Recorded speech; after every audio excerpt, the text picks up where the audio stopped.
finalement, c'est être aussi dans de l'authenticité au plus possible parce que généralement, tout ce qu'on entend aussi au niveau de la séduction, de la rencontre amoureuse, il y a beaucoup, de jeux, de manipulation aussi, qu'est-ce qu'il faut dire ou pas dire, quel texto il faut envoyer ou pas envoyer, ça a été beaucoup à la mode et tout et j'ai l'impression qu'au final, là, ce que tu dis, ce que tu partages, c'est vraiment d'être au plus possible proche de sa vérité, proche de son authenticité, être dans un moment finalement de découverte de l'autre, neutre, vierge, à partir d'un terrain vierge, donc sans attentes, et aussi sans jeu de stratégie et Ouais, c'est aussi l'authenticité avec soi-même. Vraiment se rendre compte que là, on se fait des fantasmes, on se raconte une vie, on se raconte une histoire super alors qu'elle l'est pas du tout ou alors on enfin, ch on ajoute des choses à la réalité qui sont fausses. Par exemple, au bout de 3 jours, on est on est fou de la personne, mais pour vraiment aucune raison valable. Donc c'est le genre de trucs qui peuvent être, on idéalise.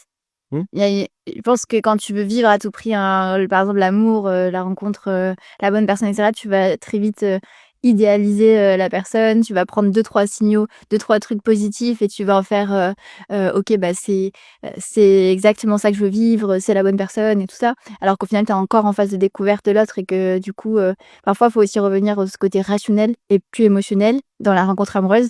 Chose que moi, ça a été hyper, compliqué pour moi, parce que je suis très émotionnelle.